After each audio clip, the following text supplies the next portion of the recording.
وڈالہ سندھوا وقتاً فوقتاً حاضری ہوتی رہی ہے زندگی رہی تو ہوتی رہے گی انشاءاللہ۔ میں یہاں دو بڑی نسبتوں سے آیا کرتا ہوں، ایک حضرت مولانا عبدالحق صاحب رحمۃ اللہ علیہ ان کے پاس آیا کرتا تھا، اور دوسرے میرے بھائی مولانا احسان اللہ فاروقی صاحب۔ دونوں دنیا سے رخصت ہو گئے ہیں، اللہ پاک ان کے درجات بلند فرمائیں۔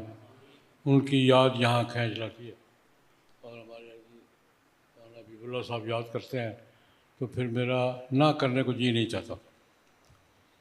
حاضری ہوئی ہے، سیرت طیبہ علی صاحب تحیہ والسلام کے حوالے سے گفتگو آج کا موضوع ہے۔ کسی تمہید کے بغیر دو واقعے عرض کرنا چاہوں گا سیرت طیبہ کے، بالخصوص آج کے حالات کے تناظر میں، کہ جب ہر طرف مایوسی ہو، ہر طرف پریشانیاں ہوں، ہر طرف مصائب ہوں، تو ان مصیبتوں میں، مایوسیوں میں ایک مسلمان کو کہاں کھڑا ہونا چاہیے۔ آج ہماری دنیا میں مجموعی حالت کوئی اطمینان کی ہے۔ امت مسلمہ کی حالت، ہمارے بھائی ذبح ہو رہے ہیں، مسجد اقصیٰ ہم سے چھن گئی ہے، مدینہ منورہ پہ قبضے کا پروگرام ہے، اور ہمارے حکمرانوں کو سانپ سونگھا ہوا ہے، زبانی جمع خالی کے سوا کچھ نہیں کر پا رہے، اور امت مسلمہ پریشان حال ہے۔ یہ تو آپ کے سامنے بیان کرنے کی ضرورت ہے۔ ہمارے مسلمان حکمران بھی اکٹھے ہوئے ہیں کل، اور مذمت کر کے تشریف لے گئے ہیں، مذمت کرتے ہیں۔ اس مایوسی کی کیفیت میں ہمیں کیا کرنا چاہیے؟ اس پر جناب نبی کریم صلی اللہ علیہ وسلم کی سیرت طیبہ کے دو واقعے آپ نے کئی بار سنے ہوں گے، لیکن میں اس تناظر میں کہ مصیبت کے وقت میں، مایوسیوں کے وقت میں، پریشانیوں کے وقت میں حضور نبی کریم صلی اللہ علیہ وسلم نے کیا سبق دیا ہے، دو واقعہ کروں گا، پھر جانتا ہوں۔ جناب نبی کریم صلی اللہ علیہ وسلم کی ہجرت کا واقعہ تو آپ نے کئی بار سنا ہوگا۔ مدینہ منورہ سے چلے تھے، مکہ مکرمہ سے مدینہ منورہ جا رہے تھے، رات کی تاریکی میں نکلے تھے، راستہ بدل بدل کے جا رہے تھے۔ حضرت صدیق اکبر تھے، حضور تھے، ایک آدھ غلام ساتھ تھا۔ غار میں 3 دن چھپے رہے تاکہ جو تلاش کی صورت تھی اسے بھی نکل سکیں۔ بہت سے واقعات پیش آئے۔ ایک واقعہ یہ پیش آیا کہ مکے والوں نے حضور کو زندہ یا شہید حالت میں پکڑ کر لانے والے کے لیے 300 اونٹ انعام مقرر کیے تھے۔ 100 اونٹ، پھر 200 اونٹ، پھر 300 اونٹ۔ ٹولیاں گھوم رہی تھیں، کوئی ادھر کوئی ادھر کوئی ادھر، اور دن کو سوتے تھے، رات کو سفر کرتے تھے، اور ساری زندگی کا سب سے بڑا ہدف کیا رہ گیا تھا؟ کسی طرح چھپتے چھپاتے یثرب پہنچ، ایک ہی مشن تھا، کسی طرح بچتے بچاتے، چھپتے چھپاتے یثرب پہنچ جائے، پھر دیکھیں گے، لیکن یہاں سے تو نکلے نا۔ اور 20 ٹولیاں چاروں طرف گھوم رہی تھی، میں تفصیلات پہ نہیں جاتا۔ ایک ٹولی نے دیکھ لیا تھا، راستے میں ایک سردار نے دیکھ لیا تھا، سراقہ ابن مالک نے پہچان لیا تھا، اور حضور کو روکنے کا، پکڑنے کا پروگرام بنا لیا تھا۔ یہ واقعہ تفصیل ذہن میں لے آئے، وہ اپنا واقعہ خود بیان کرتے ہیں۔ سراقہ ابن مالک بعد میں رضی اللہ عنہ تھا، اس وقت حضور کو راستے میں کیچ کرنے کی تیاری کر رہے تھے، راستے میں ہمارے قابو آ جائیں، انعام بھی ملے گا، چودھری بھی بنے گی۔ اللہ پاک کا نظام تھا۔ میں واقعے کی تفصیل میں نہیں جا رہا، وہ آپ کے علم میں ہے۔ سراقہ ہے، ان کی سواری زمین پہ دھنس گئی، پھر نکلے، پھر دھنس گئی، پھر نکلے، پھر دھنس گئی۔ سمجھ گئے کہ معاملہ وہ نہیں ہے جو ہم سمجھے ہیں، یہاں کوئی اور قوت حفاظت کر رہی ہے۔ جناب نبی کریم صلی اللہ علیہ وسلم سے درخواست کی کہ جناب میں باز آیا، ہم آپس میں طے کر لیتے ہیں، میں آپ کی پہرے داری میں کروں گا، آپ بھی مجھے امان دے دیں. آپس میں معاہدہ ہوا اور پھر اللہ پاک نے اس سے باقی سارے سفر میں پہرے داری کا کام لیا. ایک کام یہ ہوا کہ حضور تشریف لے گئے. سراقہ نے کہا ادھر سے آپ بے فکر، جب حضور جا کدھر سے رہے تھے؟ ادھر سے آپ بے فکر رہیں، ادھر سے کوئی نہیں آئے گا. دیکھو اللہ کا نظام. جدھر سے جا رہے تھے، باقی راستہ پر تھے ہی نہیں نا، لوگ ڈھونڈتے پھرے. اس راستے سے جا رہے تھے، ادھر اللہ پاک نے پہرے دار بٹھا دیا، آپ تسلی سے جائیں. اور میں یہاں بیٹھا ہوں، یہاں سے آگے کوئی نہیں جائے گا. جو بھی آتا ہو یار ادھر ہے تو میں بیٹھا ہوں نا، ادھر سے کوئی نہیں ہے، یہاں کوئی نہیں، کوئی اور راستہ تلاش کرو یار، ادھر نہیں ہے. اب حضور نبی کریم صلی اللہ علیہ وسلم کے مدینہ منورہ پہنچنے تک اس راستے کی پہری داری کس نے کی؟ جو بھی آتا کہتا یار ادھر کیا ہے، ادھر نہیں، میں بیٹھا ہوں، تم جاؤ. سارے راستوں میں تلاشی ہوتی رہی، پیچھا ہوتا رہا، یہاں سے کوئی نہیں گیا کہ یہاں بیٹھا ہوا ہے اور سب کو واپس کر رہا. کوئی نہیں ادھر، کچھ میں دیکھ رہا ہوں سب کچھ. اس موقع پر سراقہ کو، اب دیکھیں پھر میں بات دہراؤں گا، اپنی پوزیشن یہ ہے کہ چھپتے چھپاتے رات کے اندھیرے میں سفر کرتے ہوئے جا رہے ہیں. اور سب سے بڑا مسئلہ کیا بن گیا ہے کہ کسی طرح بچا کے مدینے پہنچے کسی طریقے سے. سراقہ کو کیا کہہ رہے ہیں حضور؟ سراقہ میں تیرے ہاتھوں میں کس طرح کے کنگن دیکھ رہا ہوں. حالت کیا ہے، پوزیشن کیا ہے. خود بڑی مشکل سے اللہ پاک نے بچایا ان کو. اس سے ہی اس کو کیا کہہ رہے ہیں؟ سراقہ میں تیرے ہاتھوں میں کیا دیکھ رہا ہوں؟ کس طرح کے کنگن. اس وقت کی دنیا کی دو بڑی طاقتوں میں سے ایک کا حکمران. میں تیرے ہاتھوں میں کس طرح کے کنگن دیکھ رہا ہوں. اللہ اکبر کبیرہ. حضور نے بتایا حالات جتنے بھی مایوس کن ہو، نظر اونچی رکھو، ٹارگٹ صحیح رکھو. حالات بدلتے رہتے ہیں، ٹارگٹ کیا ہے؟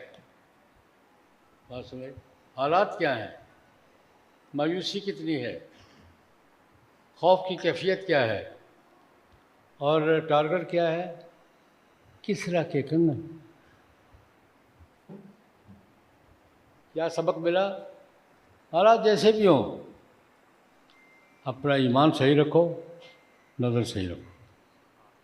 حالات بدل جاتے ہیں. آدمی اپنے عزم پہ، اپنے ایمان پہ قائم رہے تو حالات پہ فیصلے نہیں کرو، ایمان پہ فیصلے کرو. نظر اپنی صحیح رکھو، ٹارگٹ صحیح رکھو. اپنا ٹارگٹ نہیں بھولو یار، ٹارگٹ وہی ہے حالات جیسے بھی ہوں. پھر یہ جب قصہ کے کنگن آئے ہیں نا، اللہ اکبر کبیرہ، جو بھی واقعہ عرض کر دیتا ہوں، یہ کس زمانے میں آئے ہیں؟ حضرت عمر رضی اللہ عنہ کے زمانے میں. مورخین لکھتے ہیں کہ ایران فتح ہو گیا، کسریٰ مارا گیا، سارے خزانے آئے مدینہ منورہ. اب حضرت عمر رضی اللہ عنہ مبارکبادیں بھی وصول کر رہے ہیں اور غنیمت کا مال بھی وصول کر رہے ہیں. عبد الرحمن بن عوف رضی اللہ تعالیٰ عنہ فرماتے ہیں کہ میں دیکھ رہا ہوں لوگ مبارکبادیں بھی یار فتح ہو گئی، اتنی بڑی فتح. کسریٰ مارا گیا ہے، رستم مارا گیا ہے، ایران فتح ہو گیا ہے اور جناب سارے علاقے پہ کنٹرول ہو گیا ہے. مبارکبادیں بھی دے رہے ہیں اور غنیمت کا مال بھی آ رہا ہے. عبد الرحمن بن عوف رضی اللہ عنہ فرماتے ہیں کہ میں نے دیکھا کہ حضرت عمر وہ تھیلے کھول کے دیکھتے ہیں اور کہتے ہیں ایسا نہیں ہو سکتا، ایسا نہیں ہو سکتا، ایسا نہیں ہو سکتا. ایک ایک کر کے کھول کے دیکھ رہے ہیں. سارا دن گزر گیا. میں نے کہا کیا نہیں ہو سکتا، کیا کہہ رہے ہیں آپ، چھوڑو یار. اگلا دن پھر گٹھڑیاں تھیلے کھول کے دیکھ رہے ہیں اور سر مارے، نہیں یہ ہو نہیں سکتا. تیسرے دن پھر میں نے کہا ہوا کیا ہے؟ یہ کیا آپ گٹھیاں کھول کھول کر دیکھ رہے ہیں اور یہ کہہ رہے ہیں نہیں ہو سکتا نہیں ہو سکتا۔ تیسرے دن ایک سپاہی آیا، عام سپاہی، سلام عرض کیا، یا حضرت امیر المومنین، میں فوج کا سپاہی تھا جس سے ایران سے جنگ لڑی ہے، واپسی پر راستے میں بیمار ہو گیا تھا، ایک گاؤں میں 2 دن کے لیے رک گیا تھا، علاج کرواتا رہا، آج آیا ہوں، میرے پاس ایک امانت ہے آپ کی، یہ گٹھی۔ گٹھی کھولی تو کسریٰ کے کنگن، یہ میرے پاس تھی تو میں لے کے آیا ہوں کسریٰ کے کنگن، سونے کو چھوڑو، کسریٰ کے کنگن، سونے کی قیمت اتنی نہیں ہے جتنی کسریٰ کی تھی، کسریٰ کے یہ میرے پاس۔ حضرت عمر کی آنکھوں میں آنسو، حضرت عمر کی آنکھوں میں، اور میں کہہ رہا تھا عبدالرحمٰن، یہی میں کہہ رہا تھا کہ میں کل پرسوں سے تلاش کر رہا ہوں اور نہیں مل رہے، تو میں کہا کیسے ممکن ہے کہ رسول اللہ صلی اللہ علیہ وسلم نے فرمایا ہو اور کنگن نہ ہو؟ میں یہ جو نہیں ہو سکتا نہیں ہو سکتا نہیں ہو سکتا، میں پرسوں سے پریشان بیٹھا تھا، تو یہ بات تھی کہ میں کہ یار کنگن کدھر گئے، سب کچھ آ گیا ہے، کنگن نہیں مل رہے۔ میں کہ نہیں، ممکن نہیں ہے کہ رسول اللہ صلی اللہ علیہ وسلم نے فرمایا ہو اور کنگن نہ ہو، یہ کیسے ہو سکتا ہے؟ آج یہ آدمی آیا ہے، اس نے میری پریشانی دور کی ہے، کنگن بھی آ گئے ہیں۔ اور پھر فرمایا، بڑی مزے کی بات کی، انہوں نے کہا عبدالرحمٰن، ایسے جانبدار سپاہی جس قوم کے پاس ہو اس کو کون شکست دے سکتا ہے؟ یہ کنگن کہیں بھی جا سکتے تھے، اس زمانے میں توشہ خانے تھے، اکیلا آدمی ہے، کنگن ہے کسریٰ کے، کہیں بھی غائب ہو سکتے تو نہیں ہو سکتے، اور ہم تو بڑا تجربہ رکھتے ہیں، ہم سے زیادہ تجربہ کس کا ہے غائب کرنے کا۔ وہاں سے اٹھا کے لایا، پیدل آیا اور آ کے پیش کر دیے۔ حضرت عمر نے فرمایا کہ جس قوم کے سپاہی اتنے دیانتدار ہوں اس کو کون شکست دے سکتا ہے؟ عبدالرحمٰن بن عوف نے کہا حضرت نہیں، جس قوم کے امیر اتنے دیانتدار ہوں سپاہی بھی اتنے ہی دیانتدار ہوں۔ لیکن میں نے واقعہ کیوں عرض کیا ہے کہ مایوسی میں بھی حوصلہ نہیں ہارنا چاہیے یار،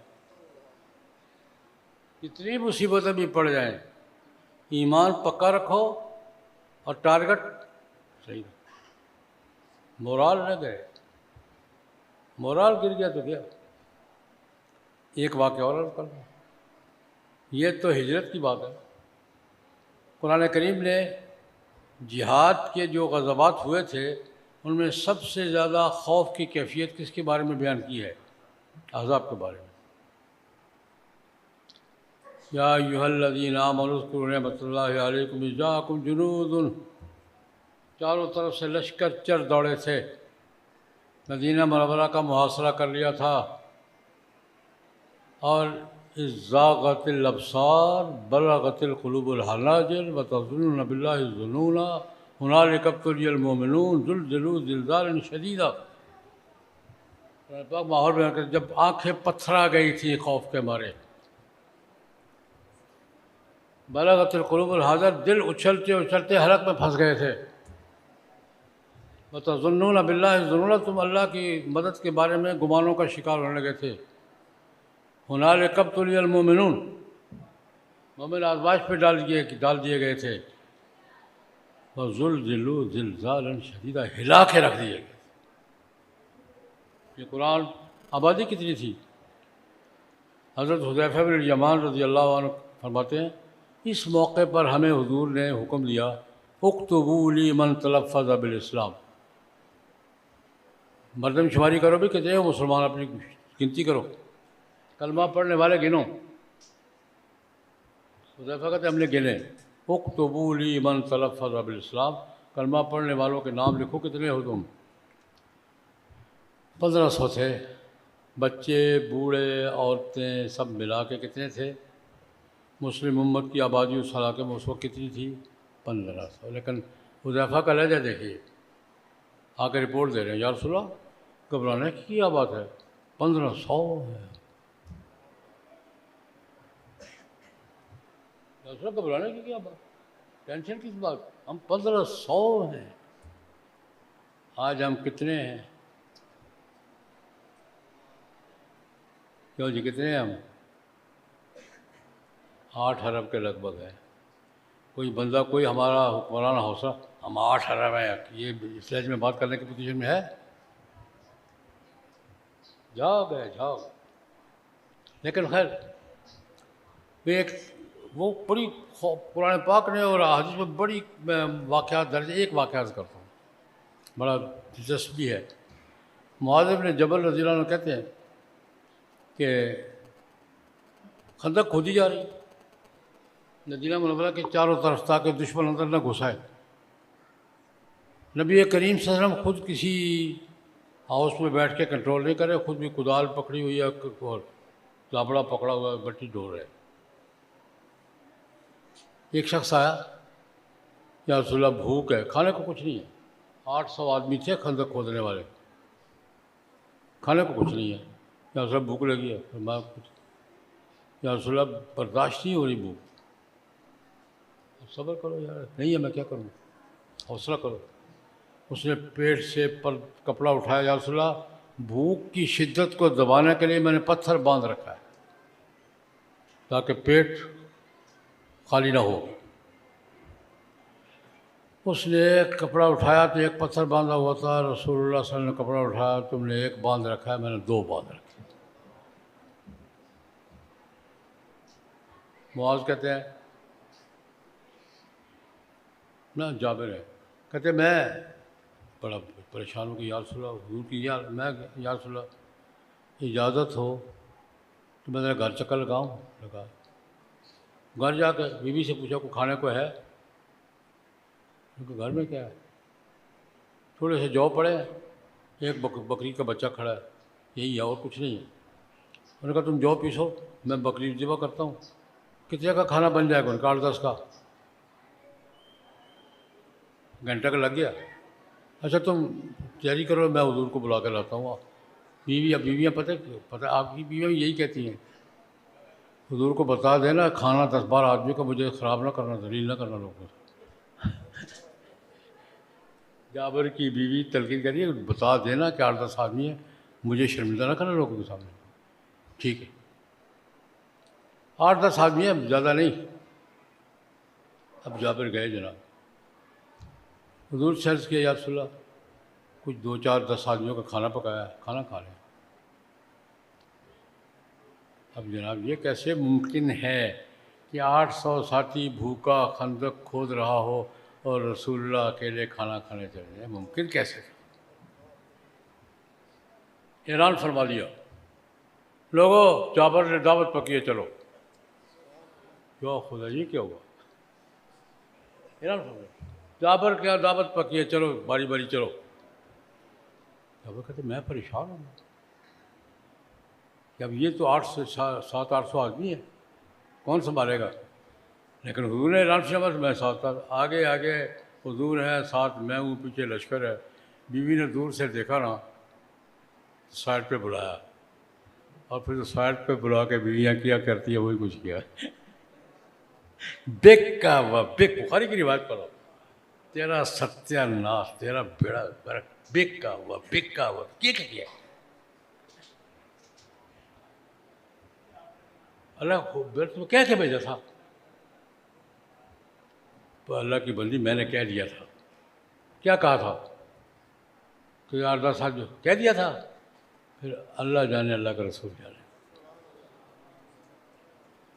800 آدمیوں نے کہتے صبح شروع ہوئے، باری باری آتے رہے، 2-2 4-4 کی ٹولیاں شام تک. اور جب فارغ ہو گئے 750-800 آدمی تو حضور نے پوچھا پیچھے یا رسول اللہ کھانا تو ویسے ہی پڑا ہے.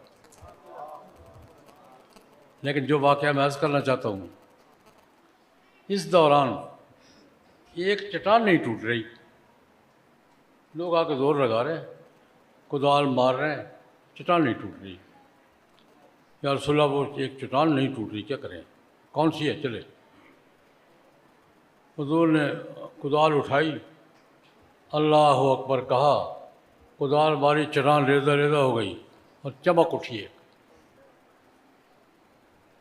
حضور نے فرمایا اس چمک میں مجھے اللہ پاک نے کیسر کے محلات دکھائے. اس چمک میں اللہ پاک نے مجھے کیسر کون تھا اور دوسرا بڑا بادشاہ, اور حدیث کے لفظ البیت الابیض وائٹ ہاؤس دکھایا. البیت الابیض کا ترجمہ کیا ہے جی؟ اللہ پاک نے اس پتھر سے جو لوہا ٹکرایا ہے, چمک اٹھی ہے, اس چمک میں اللہ پاک نے مجھے کیا دکھایا ہے کہ کیسر کے محلات دکھائے ہیں, اور لفظ ہیں البیت الابیض, سفید گھر, وائٹ ہاؤس مجھے دکھایا ہے. میں کہتا ہوں دیکھو حالت کیا ہے اور حضور دیکھ کیا رہے ہیں. ہجرت کے سفر میں کیا دیکھ رہے ہیں؟ کسریٰ کے کنگن, اور ملے یا نہیں ملے؟ کیوں جی ملے یا نہیں ملے؟ اور غزوہ احزاب کی خندق میں کیا دیکھ رہے ہیں؟ کیسر کے محلات, وائٹ ہاؤس دیکھ رہے ہیں. ملا یا نہیں ملا؟ اور یہ بھی سبق ہے. حالات کیسے بھی ہو, نظر صحیح رکھو یار, ایمان قائم رکھو, حوصلہ قائم رکھو, مورال قائم رکھو, نظر صحیح رکھو. اللہ پاک صرف یہ دیکھتا ہے. اور اللہ پاک کہتے کیا ہیں؟ اللہ پاک فرماتے ہیں تمہارا حال تو یہ ہو گیا تھا, ہم نے کیا کیا؟ اللہ پاک جب فیصلہ کرتے ہیں نا, ایمان, اللہ پاک فیصلہ کرتے ہیں ایمان پر. کس پر فیصلہ کرتے ہیں؟ ایمان. اللہ پاک فیصلہ کس پہ کرتے ہیں؟ ایمان پر, خلوص پر. اور کیا فیصلہ کرتے ہیں؟ ہم وہ 1 مہینے سے تمہارا محاصرہ کیے ہوئے بیٹھے ہوئے تھے, اور تمہیں جڑ سے اکھاڑنے کے لیے آئے تھے. سارے عرب کے قبائل اکٹھے ہو کر آئے تھے. اس وقت کا نیٹو تھا جسے تمہارا محاصرہ کر رکھا تھا. ہم نے کیا کیا؟ ارسلنا علیہم ریحا وجنودا لم تروا, ہم نے ہوا کی رفتار تیز کر دی. وہ ہوا آندھی بن گئی. رات کو خیمے الٹے, چولہے جلے, آگ لگ گئی. وہ لشکر جو تمہیں جڑ سے اکھاڑنے کے لیے گھیرا ڈالے ہوئے تھا, اس کو اپنے بھاگنے کو راستہ نہیں مل رہا تھا. ایک بڑا خوبصورت جملہ فرمایا اللہ کے, ہر بات خوبصورت. وَكَفَّ اللَّهُ الْمُؤْمِنِينَ الْقِتَالَ, وَكَفَّ اللَّهُ الْمُؤْمِنِينَ الْقِتَالَ, اللہ پاک نے مومنوں کی جنگ اپنے ذمے لے لی. تم جاؤ یار, میں لڑ لوں گا. وَكَفَّ اللَّهُ الْمُؤْمِنِينَ الْقِتَالَ کا ایمان ہے. اللہ پاک نے کہا ٹھیک ہے اب میں لڑوں گا. تمہیں آزمائش ہے, امتحان ہے. اگر تم ایمان کے آزمائش میں اور کمٹمنٹ اور وفاداری کی آزمائش میں پورے ہو, باقی لڑائی میں لڑ لوں گا. وَكَفَّ اللَّهُ الْمُؤْمِنِينَ الْقِتَالَ, اللہ نے لڑائی لڑی یا نہیں لڑی؟ آج بھی اہل دین سے عرض کر رہا ہوں, باقی ساری دنیا مایوس ہو جائے, لیکن دین کا درد رکھنے والوں کو مایوس اپنے ایمان پہ قائم رہنا چاہیے. آج بھی راستہ یہی ہے. ہم اگر اپنے ایمان پہ قائم ہو جائیں, ہیں نہیں, اپنے ایمان کے ٹریک پہ آ جائیں, اللہ پاک کے وعدے پر یقین کر کے آپس میں دوسروں کے یوں کرنے کے بجائے آپس میں بیٹھیں, ایمان کے ٹریک پہ آ جائیں. آج بھی پنجابی کہتے ہیں ڈولیاں بیرا دا کھ نہیں بگڑا. آج بھی کچھ نہیں ہے, صرف ایمان کی ضرورت ہے. جناب نبی اکرم کی سیرت طیبہ پر چلنے کی ضرورت ہے. اپنی بدماشیاں چھوڑنے کی, سب کو, ہر طبقے کی اپنی بدماشی ہے یا نہیں ہے؟ میں غلط کہہ رہا ہوں؟ ہر طبقے کی اپنی بدماشی ہے. حکمرانوں کی اپنی ہے, فوج کی اپنی ہے, بیوروکریسی کی اپنی ہے, تاجروں کی اپنی ہے, ہم مولویوں کی اپنی ہے. ہمیں اپنی اپنی بدماشیاں چھوڑ کر ایمان پہ, سیرت پہ آنا چاہیے. آج بھی کچھ نہیں بگڑا. اللہ پاک آج بھی وہی ہے. آج بھی جنگ سے اپنے کھاتے ڈال سکتا ہے. اللہ پاک ہم سب کو اپنی بدماشیاں چھوڑنے کی اور سیرت رسول پر آنے کی توفیق عطا فرمائیں. اللہم صلی علی سیدنا